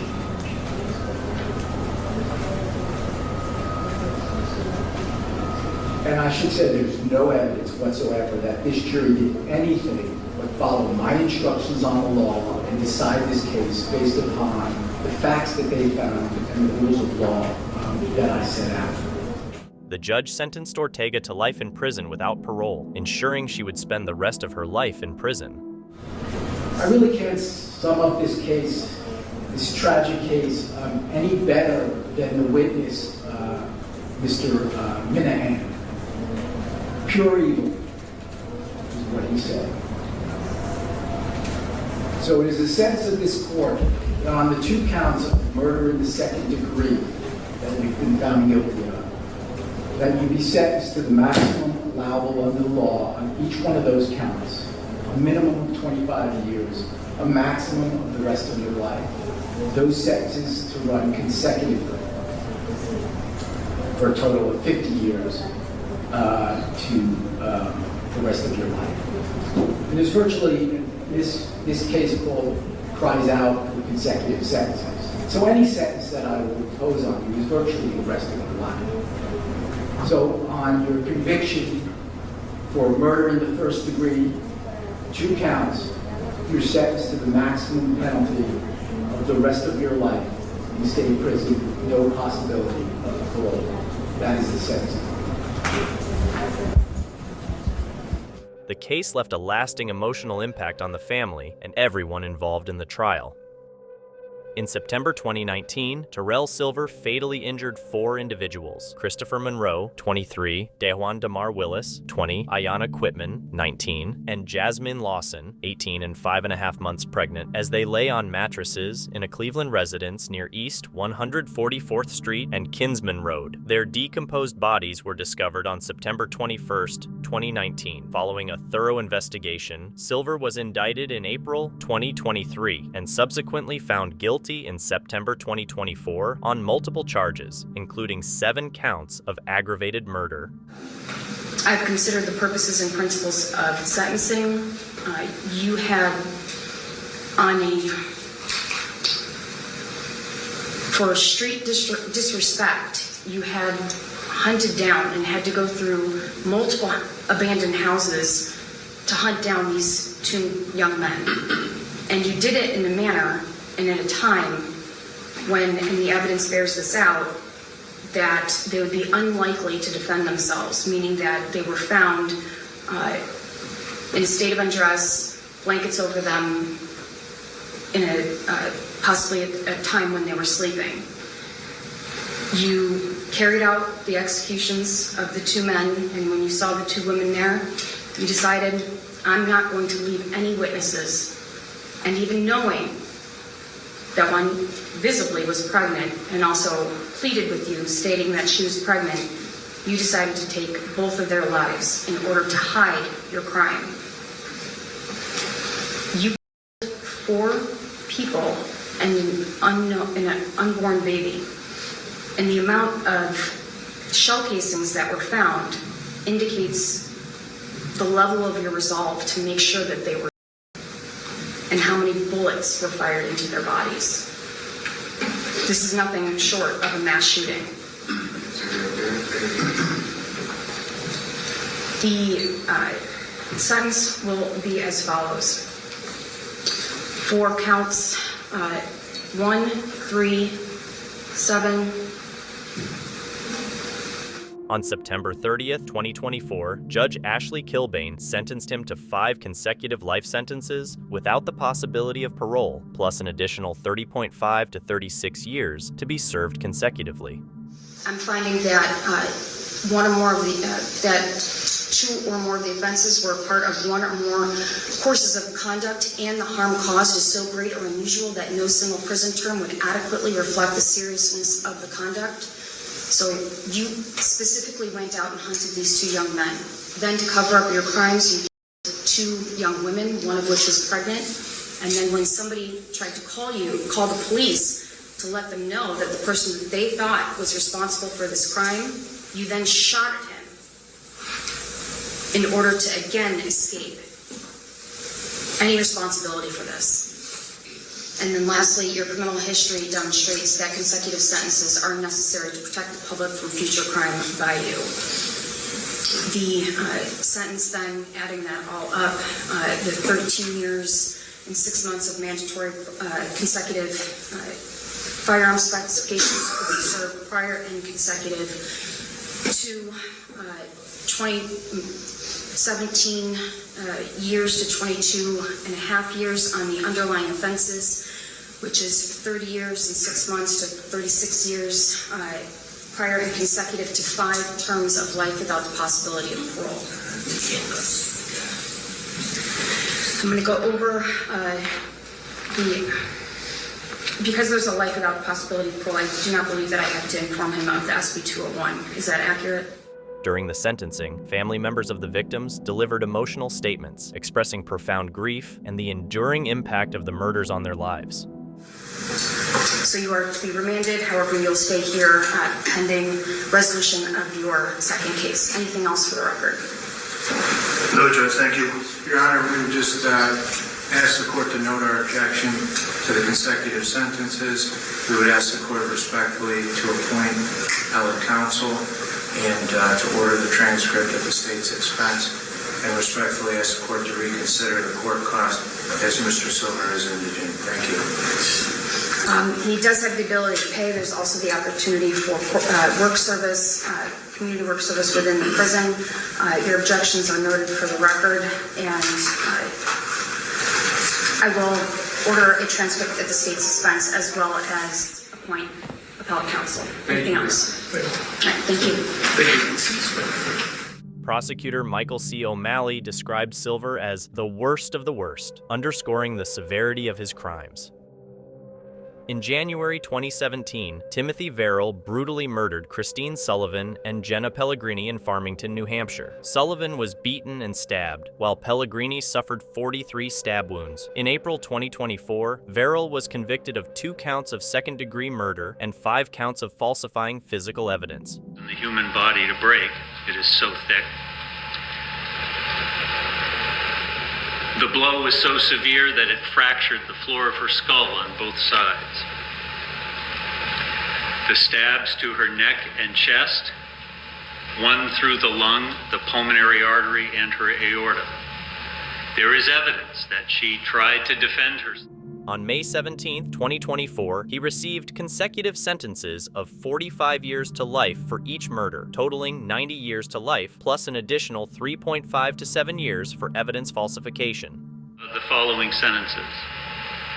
In charge ID 1438516C, on the offense of second-degree murder, reckless with extreme indifference, involving the death of Christine Sullivan, the court imposes a sentence to the New Hampshire State Prison for not more than life nor less than 45 years. There is added to the minimum sentence a disciplinary period equal to 150 days for each year of the minimum term of your sentence to be prorated for any part of the year. You have pretrial confinement credit in the amount of 2,657 days. This is a stand-committed sentence beginning today. The court recommends to the Department of Corrections that you screen or assess for drug and alcohol treatment needs. Restitution is imposed in the amount of $2,996 payable to the New Hampshire Victims' Compensation Fund through your correctional facility. The court does find that you do not have the ability to repay the state for the cost of your attorney. You are to participate meaningfully and complete any counseling, treatment, and educational programs as directed by your correctional authority. Subject to the provisions of RSA 651A-22A, the Department of Corrections shall have the authority to award you earned time reductions against your minimum and maximum sentences for a successful completion of qualifying programming in your order to be of good behavior. During sentencing, family members delivered emotional victim impact statements, expressing profound grief and loss. She saw the best in people that didn't necessarily deserve her kindness, and it was ultimately her fatal flaw. Jenna was taken from us, but he also took pieces of me and all of my family members as well. We are not the same people. We live with worries, stressors, and anxieties that never existed prior to her murder. Though we have attempted to heal, we all remain forever broken by this tragedy. No sentence would be harsh enough for the brutal murders that ended my sister and Christine's lives. No sentence will bring Jenna back. Bring back my sister. Bring back the daughter, granddaughter, mother, aunt, niece, cousin, and friend that we all love and miss so dearly. My request on behalf of all those who loved her and myself is the closest to a life sentence as possible. Jenna doesn't get her life back, and neither should he. Thank you. The judge described the crimes as among the most egregious encountered in his 38-year career. In a recent courtroom proceeding, Judge Simpson addressed Dylann Lewis, who was charged with criminal mischief, a misdemeanor offense punishable by up to 1 year in jail and a $4,000 fine. During the hearing, it was revealed that Lewis had a substantial criminal history with 33 prior cases. You're incapable of staying out of trouble. Just incapable of staying out of trouble. 1, 2, 3, 4, 5, 6, 31, 32, 33. And now, case number 34. To Shawn Lewis. Yes. Mr. Lewis, you're charged with criminal mischief, up to a year in jail and or a $4,000 fine. We're going to do probable cause. You have the right to remain silent. Anything you say can or will be used against you. You have the right to have an attorney present. If you cannot afford one, one will be appointed to you. On September 5th, 2024, officers were dispatched in reference to a disturbance of witness at 906 North Victory Drive in Harris County, Texas. Officers made contact with the complaining witness, and the officer observed the complaining witness's vehicle had front windshield, rear window, front right window, front left window, 2 rear left windows, and 2 rear right windows broken. The complainant stated he was being accused of stealing something from the residence and that the defendant broke windows using a shovel. The damages to the vehicle were approximately $1,500. Judge Simpson expressed concern over Lewis's extensive record, emphasizing the gravity of his repeated offenses and the potential consequences he now faced. Officer made contact with the defendant. The defendant stated he got a phone call from his brother arguing and heard in the background with the complaining witness. The defendant stated he arrived at the residence and the complaining witness ran up to his truck with an iron pipe and busted 2 back windows. The defendant stated the complaining witness had broken windows on the brother's vehicle as well. The defendant stated he was angry, grabbed a shovel, and smashed the windows on the complaining vehicle. The defendant was detained and ID'd with his Texas ID. Lewis, are you on probation or parole at this time? Sir, I'm going to find that there's probable cause to go forward on your criminal mischief. I'm ordering you as a condition of your bond not to consume alcohol, illegal drugs, or unprescribed controlled medication. I'm going to randomly test you. If I find that you're consuming anything, I'm going to put you in jail. Do you understand? Yes, sir. I'm also ordering you not to have any contact with the complaining witnesses in this case and not to be in possession of weapons as well. You're incapable of staying out of trouble. Just incapable of staying out of trouble. 1, 2, 3, 4, 5, 6, 7, 8, 9, 10, 11, 12, 13, 14, 15, 16, 17, 18, 19, 20, 21, 22, 23, 24, 25, 26, 27, 28, 29, 30, 31, 32, 33, and now case number 34. What do we need to do to get you to exercise self-control?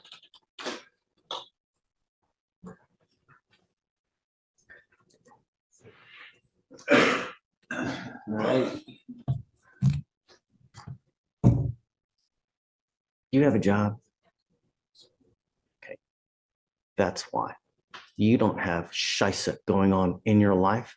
And as a result, you have way too much time on your hands. And so you become self-destructive. And what do? Just smoke weed all day? Is that all you do? Really? I'm sending you for a drug test now. You want to bet money on it? You ready to put some money on it? Or, I'm sorry, you want to put some jail on it? The judge's remarks underscored the judicial system's stance on recidivism and the importance of accountability for one's actions. You have way too much time on your hands, Mr. Lewis, and it's time for you to become a productive member of society. I am now making it a condition of your bond that you get a job. And I'm bringing you back here in 2 weeks to see what you have done to get a job. And if you've done nothing, life between you and me are not going to go well. And I'm just going to keep revoking your bond. And at some point, someone's going to stop ponying the money to get you out. But if it takes me to make your bond 50 to 100 to 150,000, I'll do it in a heartbeat because I don't care who I offend. And I don't care if I make you mad. Do you understand? But it stops now. You had a prior BMV with me 2 years ago, or about a year ago. And I guess I didn't really get into the nitty gritty with you. I am now, and it stops now. And I'm going to tell you now. So 2 weeks to be back. If you have nothing and you've done nothing, get ready to say with me, Mr. Lewis. For now, I'm going to have you meet with Rachel. You're ordered not to consume alcohol. And I'm going to tell you now, I don't care if you test positive for weed, but 35 to 40 days from today, I will test you again. And if you test positive for marijuana. The current charge of criminal mischief adds to his extensive record, potentially influencing the severity of any sentencing decisions. Eligio Bishop, known as Nature Boy, and 3 God, is the leader of Carbon Nation, a group authorities have characterized as a sex cult. In March 2024, Bishop was found guilty on multiple charges, including rape, false imprisonment, and offenses related to revenge content. The charges stemmed from incidents involving a former member of Carbon Nation who alleged that Bishop raped her as she attempted to leave the group and subsequently posted explicit content online without her consent. For sure. At all times. All right, what is it you'd like me to consider? I just want to say something to all of them. Well, I just want to say. Just direct it to me, please, not to. I'll direct it to you. I'll direct it to you. Okay. Are you happy? Are you happy? I'm not answering any questions of yours, Mr. I forgive you. I forgive you, and I still love you. I forgive you, and I still love you. I got nothing in my heart. I'm not mad at you. I'm not upset with you. I forgive you. I want you to know I still love you and forgive you. And kiss my baby girl and let her know I love her. And I love y'all. During the trial, testimonies provided insight into the operations of Carbon Nation and how Bishop and his followers utilized social media to promote their lifestyle and teachings. Witnesses described manipulative and coercive behaviors, with one stating, "He said my soul belonged to him, and there was absolutely no saying no to him." I promise you, you know how I am. In my heart, you know how I am. I still love you. I still love you. All right. I got that. No hate. Okay. No hate. Is there anything else? My heart light as a feather. I promise you, I love you and I'm still here. I ain't missed one lick. I see what y'all doing, and I want you to know, I forgive you. And I'll see y'all in the end. All right, thank you. I love you. I love you. All right, I just needed the courtroom. We're done with that. Following the guilty verdict, Judge Stacey Heydrich sentenced Bishop to life in prison without the possibility of parole for the rape charge, with an additional 10-year sentence for false imprisonment to be served consecutively. I hope that all of the victims will be able at some point in time to recover from this and to find some type of peace in their lives. And maybe the verdict will help in that regard. But I hope you all are able to move on at some point and find some peace, whatever that is for you. So with that, I am going to follow the recommendation of the state in this case. He'll be sentenced to life without the possibility of parole, followed by 10 years consecutive for the false imprisonment. And on the internet, count 3, 12 months to serve, concurrent to the false imprisonment. The internet will run concurrent to the false imprisonment. Internet 5 years. So it's 12 months on count 3, 5 years on count 4, and 5 years on count 5. All of that will run concurrent to the false imprisonment. But the false imprisonment is consecutive. So it's life without parole plus 10 years. And hopefully he will never be able to take advantage of anybody else again. Judge, can you be sure to go over his post-conviction rights with him as well? Yes. I was just going to put those on the floor. Judge, before, I know there were certain conditions, obviously, with the way the law currently exists and the court's sentence, the defendant will not be out. Just in case the law changes in the future, we would ask that the conditions of no contact with any of the victims and that the defendant may not profit financially in any way off of the facts that led to this case. sentences for the revenge charges were ordered to run concurrently. Judge Heydrich noted Bishop's lack of remorse during the trial, stating, "You're a master manipulator and probably the classic definition of a narcissist." All right, Mr. Bishop, you're to have absolutely no contact, direct or indirect. That means sending any of your followers to contact them, getting any messages to them, no posting, no internet posting about them, no contact, direct or indirect, no phone calls, emails, no nothing, no visits to their homes, nothing, zero. They don't exist anymore. And you are not to profit in any fashion from the crimes that you have committed. So no book deals for you, no movie rights. This case has drawn significant attention to the activities of Carbon Nation and the influence exerted by its leader.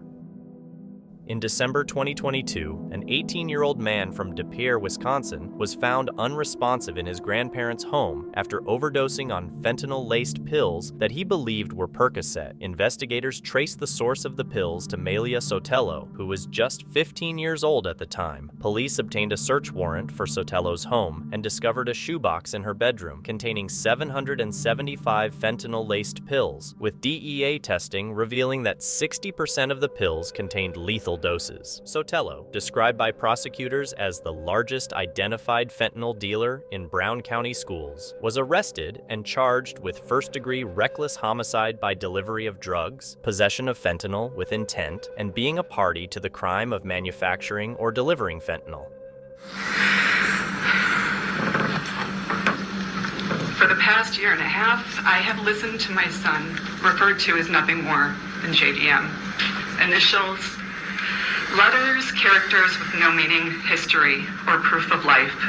Jack Dyer McDonough was a real person with hopes and dreams for the future, and Jack's life mattered to me and many others. Jack was a son, a grandson, a brother, a nephew, a great-nephew, and a friend to many. He was a gifted artist, a violin player, an athlete, a hunter, and an angler. He also enjoyed playing video games, listening to music, and working on cars with his friends and stepfather. Jack was sensitive, wise beyond his barely 18 years of age, caring, goofy, funny, witty, hopeful, excited for the future, and loyal to his friends and family. Jack would give the shirt off of his back to anyone who needed it and was never afraid to voice his opinion, whether it was popular or not. Jack did not conform to society standards. During the trial, Sotelo entered a no-contest plea, avoiding the maximum possible sentence of 95 years. At the sentencing hearing in March 2024, emotional victim impact statements were delivered by the victim's family, expressing the devastating loss caused by the overdose. Jack was my only child. My everything and my life was dedicated to him. From walks at the wildlife sanctuary, to coaching his middle school basketball team, going to movies, to having friends sleep over on weekends, to water park getaways, volunteering at Happily Ever After, walking dogs, and driving Jack and his friends to dances. I cherished every moment of our time. Since Jack has passed away, my life has become empty and meaningless. It is no longer filled with laughter, joy, hope, or a sense of purpose. Anytime I begin to feel the slightest bit of happiness, I remember that Jack is gone, and that feeling disappears. Any accomplishment brings little fulfillment. Any relationship I have is damaged, as I can no longer be the outgoing, caring, involved, capable person I was prior to Jack's death. Any future I once had is gone, and dreams for my son are shattered. I will never see Jack graduate high school or college. I will never see him marry. The prosecution argued for a harsh penalty given the severity of her actions and the danger she posed to the community, while the defense highlighted her age and potential for rehabilitation. Allow me to speak my piece. And I want to now sincerely apologize for the damage I've caused to the community and the pain I've inflicted. I know no words can fix what I've done. I'm sorry.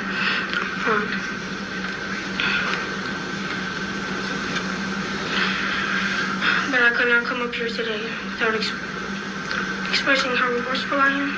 I'm not speaking here today out of self-pity, nor am I asking for sympathy. When I consider all of these factors, I do think that a prison sentence is necessary. Like I said, I do think it has to be a long prison sentence as well to highlight the significant nature of the offense. I am going to sentence you to what the state's recommending, 10 years of initial confinement plus 10 years of extended supervision. But if you did 5 years initial confinement, 5 years extended supervision, on each case, consecutive to each other, she'd have to serve that full 5 years because that's not eligible. And then if you're saying she has to serve 3 years on the next sentence, she'd have to do that. That would be consistent with what I just suggested. It would. About the minimum 3 years, and this way it would be a minimum of 5 years instead of 3. Correct. So I think I am going to modify it to that. So the total sentence will still be 10 years initial confinement plus 10 years of extended supervision. However, it's going to be 5 plus 5 on the first 3 reckless homicide charge consecutive, 5 plus 5 on the Class C felony and 23 CF 2236, 5 plus 5 consecutive. On the Class E felony, 5 plus 5 concurrent. Does that accomplish what we're doing? I think so, but we are asking for 30 days on the credit then, because with consecutive, I don't know that she's entitled to all that credit. We can have 30 days. Okay. I can give you independent credit. Once I issue the sentence today, though, it's final.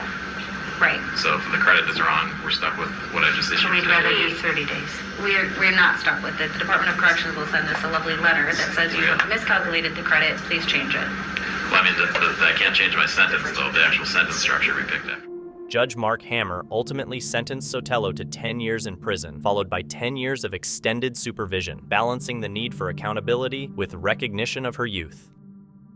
On April 15, 2023, 20-year-old Kaylin Gillis was fatally injured by Kevin Monahan, 66, after the vehicle she was in mistakenly entered his driveway in Hebron, New York. Gillis and her friends were searching for a friend's residence when they inadvertently turned into Monahan's property. Upon realizing the mistake, they began to leave, but Monahan fired 2 times from his porch, one of which struck Gillis, leading to her death. Following the incident, Monahan was arrested and charged with second-degree murder.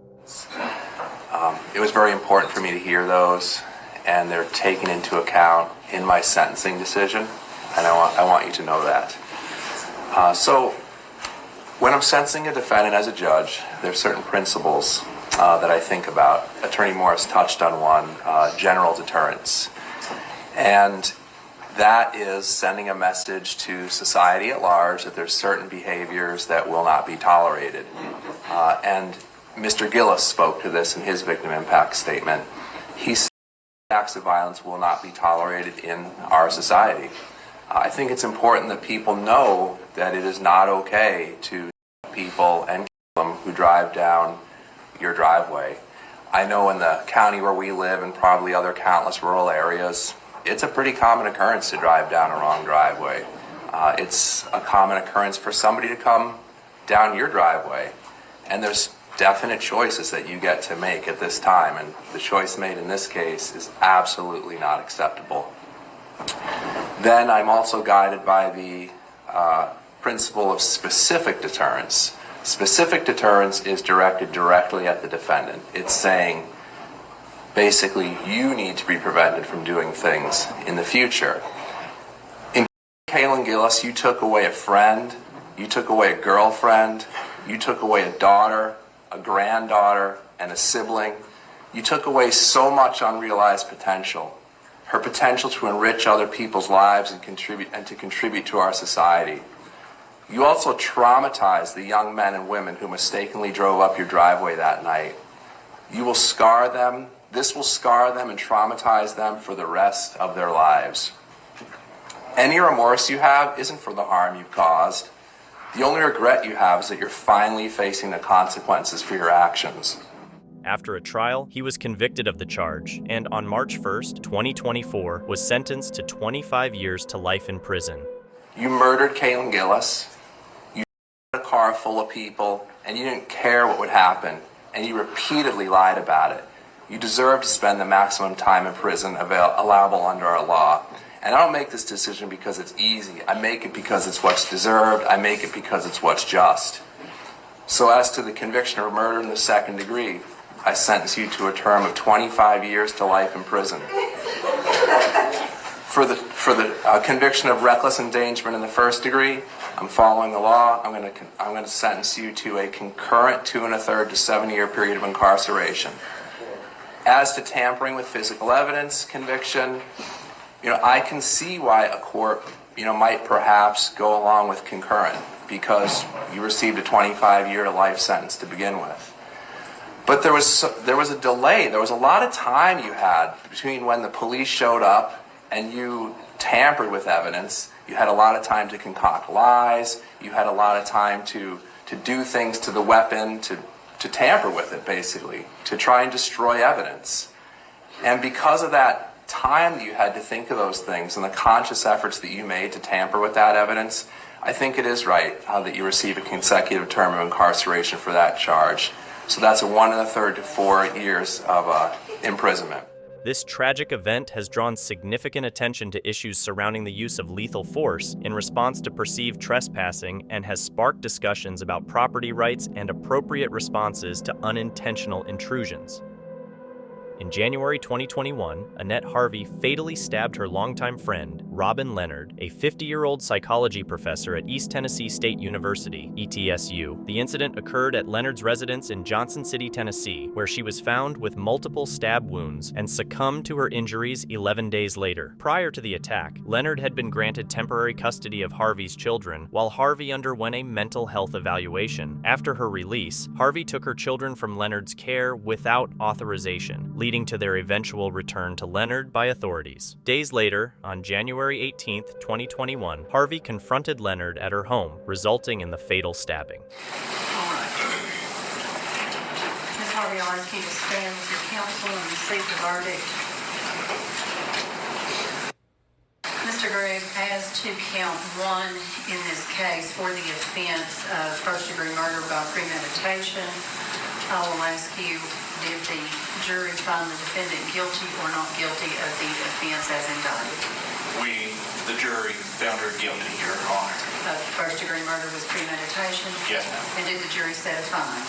$50,000. Thank you, sir. I will ask, so say you all. Ms. Dawson, not yes. All right. In February 2024, following a 5-day trial, a jury found Annette Harvey guilty of premeditated first-degree murder during the commission of a felony, and aggravated burglary. The jury deliberated for approximately 3 hours before delivering the verdict. Foreperson of the jury for especially aggravated burglary. How did the jury find the defendant? We found her guilty, Your Honor. And did the jury set a fine? $25,000. You may be seated. Thank you. So say you all, this is count 3. You may be seated this morning. Just a moment, we'll set the sentencing hearing and some dates for that. Let me just express my personal gratitude for the 6 long days of work that all of you and the alternates that were excused have put into this case. I think both Mr. Sproul and General Brooks in their closing said this is not an easy case, and that is absolutely correct. 160 exhibit case, give or take 1 or 2, is never an easy case to talk about, think about, listen to, and reach a conclusion on. Your hard work and your attention, this has been a very attentive jury. I've watched you, and I am very respectful of how much respect you gave to the evidence that was presented as the attorneys worked very hard on both sides for this case. Harvey's defense argued that she was experiencing a mental health crisis at the time of the attack, but the prosecution contended that the act was deliberate and calculated. You will call in after 5 o'clock on the 4th to know if you come in on 6th and or 7th. that will be with Judge Street should be in this courtroom as well. Okay? So I will excuse you for the rest of the trials for this month. May not sound like a lot, but it really truly is. Okay? The trials we have the rest of this month are quite serious and will be lengthy as this one was. So I thank you all for your jury service. I hope that you, again, were rewarded by the experience. And if you have any problems, need any excuses, have anything that you need to check with the clerk's office, Ms. Downs and her able staff will assist you with that as well. You can leave your juror badges or the exhibits all back in the jury room, and the jury instructions are all back in the jury room. Okay, nobody took any exhibits. We've got to have all those in the record. All right, your notes you can leave back there. They will be shredded. I want to look at those. They will be shredded. You do not have to discuss your verdict with anyone. Okay. Lawyers will sometimes call you. I've done it as an attorney in trying jury trials. I've called jurors up and said, hey, I'd like to know what I did right or what I did wrong or what you found important. Lawyers may do that. Again, you've got very experienced lawyers. Annette Harvey has been sentenced to life in prison for the premeditated first-degree murder. The tragic death of Robin Leonard has deeply affected her family, friends, and the Itisu community. Her sister, Laura Leonard, expressed gratitude for the diligent work of the district attorney's office in seeking justice, acknowledging that while the verdict cannot bring Robin back, it provides a measure of closure. Francisco Oropeza, a suspect in a mass murder case in Texas, is accused of shooting and killing 5 members of a family. According to reports, the incident took place around 10:30 p.m. on Friday, April 28, 2023, after the victims asked Oropeza to stop firing his rifle in his backyard because they were trying to put a baby to sleep. Oropeza allegedly responded with profanity and threats, then walked over to the victim's house and opened fire with an AR-15 semi-automatic rifle. Everybody that was from the neck up, almost execution style. I put myself in their shoes. I couldn't imagine one of my family members going through that. I wouldn't hesitate. If I have to protect myself and protect my kids, I will use it. One of the survivors of the shooting later shared their account of the horrific incident. Dijo que me aventara por la ventana porque ya mis hijos ya estaban sin mamá. Murió mi esposa y murió mi niño de 9 años. ¿Qué le puedo decir? Tratando de ser fuerte por mis hijos. Porque igual mi hija está, ya más o menos se entiende. Es bien difícil cuando ella viene y te empieza a preguntar por mamá y luego por su hermana. Another survivor said that Oropeza's actions were completely unexpected. This tragedy that unfolded, he had no right. We never offended him. We never disrespected him. I'm scared because he can come back and look for us, but we're hoping that police do their job and arrest him. After the shooting, Oropeza fled and evaded capture for 4 days. He was eventually arrested after a large-scale manhunt. The suspect is in custody. He's under arrest right now. The man accused of 5 of his neighbors in San Jacinto County is behind bars. Oropeza was found hiding in a relative's house in Cut and Shoot, a town approximately 15 miles away from the crime scene. We now have this man in custody. He was caught hiding in a closet underneath some laundry. That he was indicted for capital murder. The stakes are raised to a death sentence. That's the difference in the case. It takes some time for them to determine if this is a case that they will seek death.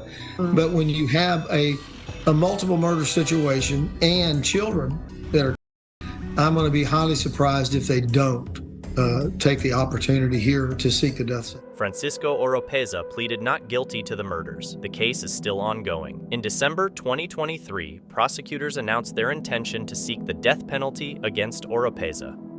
Thank you so much for watching. Don't forget to subscribe and hit the notification bell so you can stay updated with our latest videos.